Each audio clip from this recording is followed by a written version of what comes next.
Welcome to the start of a new anime review series. This is a series that I've been recommended many times by people because of how really good it is. Now, when it came up for nomination in the Crunchyroll Awards, I did not nominate this show for the award of Anime of the Year, purely because I didn't see it. Seems like a very simple reason. It was because I hated the show. Oh no, I didn't hate the show because why would I hate something I didn't see?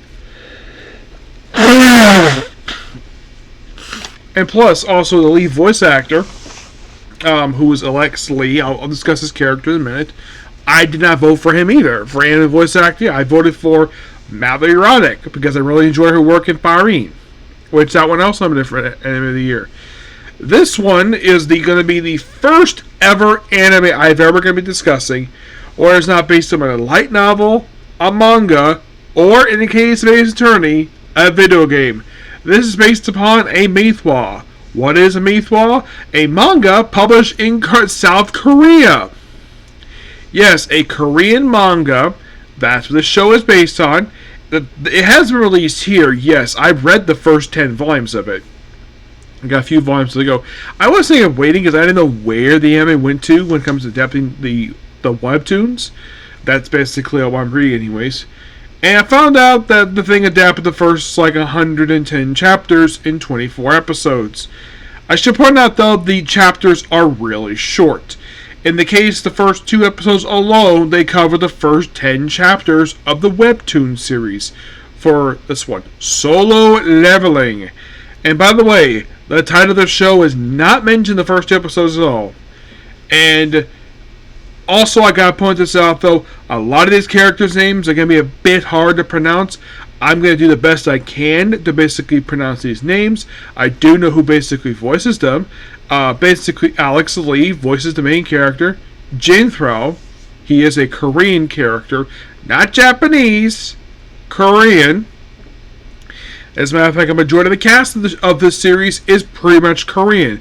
There's 1 or 2 Americans, there's occasionally some Japanese, but most of it is set in Korea.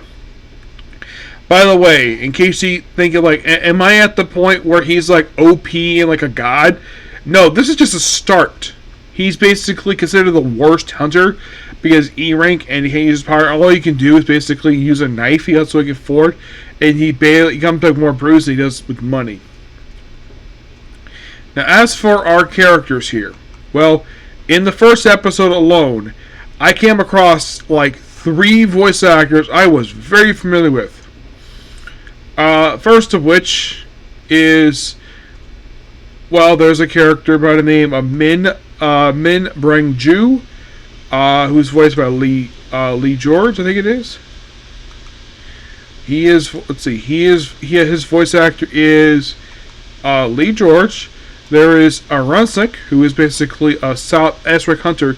Okay, so I should mention though about, how should I put this? The plot of the series.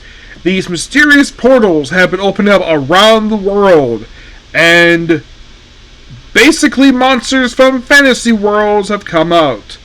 Now, I read this, and I'm like, wait, this is similar to another series, Gate, which says, basically, I'm going to discuss the future, where most of it's goblins, Manchara monsters, basically monsters in what appear to be what they call dungeons, per se. And people who become exposed to the magic of the world become hunters. Okay. Yeah. So we also have Insect, who basically is E-rank hunter. S-rank as the highest. He is voiced by Ryan Colt Levy. There is Beak Yonho, and he is voiced by Christopher Sabat.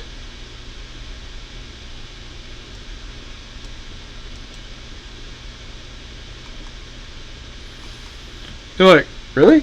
Yeah. In the 49th series, I can come across him there. There's also Chon Jong-in. He is voiced by Ian Sinclair. He's a guild master. Yep. There is Go Gun-hee. He is basically also a guild master of the main Hunter Association. You see him basically in the episode. And he is voiced by Kent Williams. Here's the weird thing. In the webtoon, made his debut in chapter 63. I guess the reason why I threw him in episode 1 because... And here's my personal guess the reason why I throw him in because... I'm guessing because basically he's a important character in the series. So I threw him early on. There's also Kim Sonic, who they actually... I don't really know who voices him. There is Park Bom-suk, which... I do hear his voice, but there's no credited dub actor for him. Not really sure why. There is Lee Jo-hee, who is a friend of the main character. She is voiced by Danny Chambers in her 21st series of Railroad. Yep. There is Kang Jun-ho. He is no credit for his dub actor. He does play the series. He pretty much basically...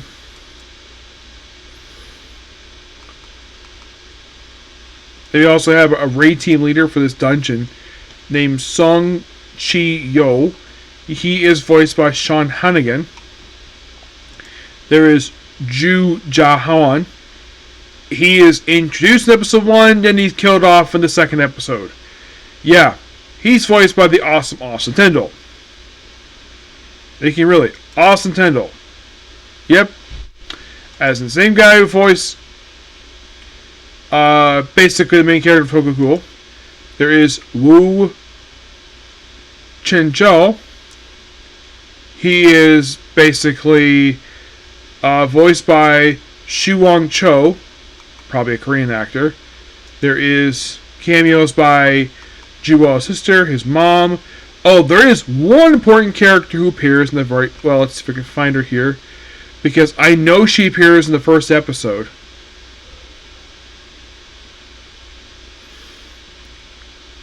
Because basically you see her...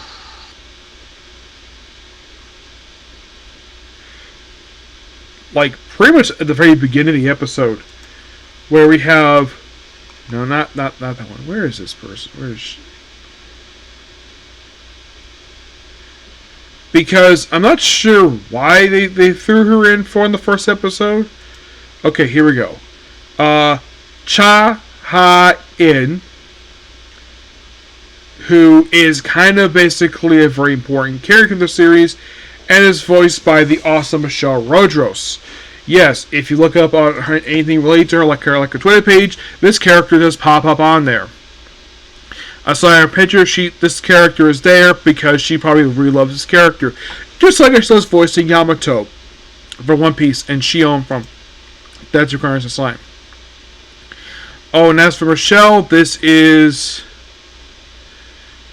If I can find it here. Let's see. For Michelle... I don't think it's on this one. Let's see.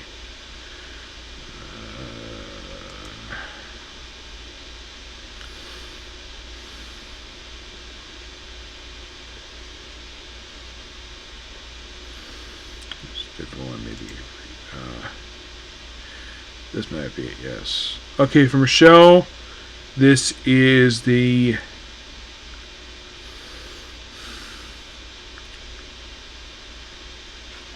I thought I just saw her here, because maybe...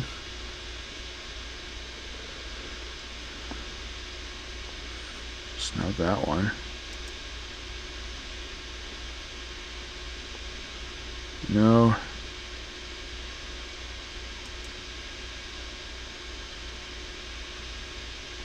Okay, this actually is the 15th series I heard her in. Yep, and can you believe one of the last shows I heard her was actually Campfire Cooking Another World with my third skill, and also the fact this season is actually premiering tomorrow, season 2, and they just announced English dub for the thing, which I'm so happy with that. So, we see Cho where she is basically saving, basically taking on a purse snatcher. And then she walks away. Because she's incognito. And then we get the team together.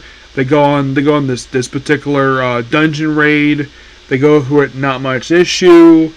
And then they come across a dungeon, which takes them to basically this giant room filled with statues. And there's these commandments. You have to worship, praise, offer a sacrifice, and like there's one person, Asuka basically does not want to do this. He gets killed instantly by freaking late. Basically, Jinhua basically knows something's wrong. So basically tells everybody just move out of the way and stay clear. There are a couple people killed in this particular instance. Yes. Also, there's a change here what they made for their source material, because in the original source material, now the team here is listed as 13 hunters. In the original material, it was 17. So they go in, and of course got some treasure, and of course basically Danny Chambers' character wants to get some dinner because they're friends. So, and of course basically first they had to worship, which they do no problem. Then this God smiles, which by the way, this smiling God is actually one of the covers of one of the books. You're probably thinking which one? Volume 10. Yes, believe it or not, this particular statue's face appears on that cover. As soon as I'm like, wow, they adapted the cover of Book 10 really well. And, well, more people try to leave, and then they have to praise by standing in front of statues with instruments, which basically Jinhua basically at first gets on a statue with a shield. That doesn't help. Gets part of his leg chopped off too. And then he gets in front of a woman who sings. They're all perfectly fine. And then they have to offer a sacrifice. The leader, of course, lost his arm to this whole thing. Because they took a vote to go, basically, and it was basically split down the middle. Jinhua basically voted to go in. This other some people didn't want to go in, but basically he wanted to. So offer a sacrifice to a flame, and of course they all go in the center. And, well, flames, and of course there's like orange flames and blue flames, and one by one basically he was able to get out of there no problem. And then just Jinhua by himself, where he basically gets his arm chopped off, and then the episode ends with looking like him being sliced in half, like another friend of his who actually was sliced in half. I'm like, damn. And there's a lot of gore in the second episode. Oh my gosh, yes. But gotta say, I'm very interested. But before I do, I have to start another anime. You're thinking, really? You gotta start an anime? Well, it did premiere today, so I figured though, why not?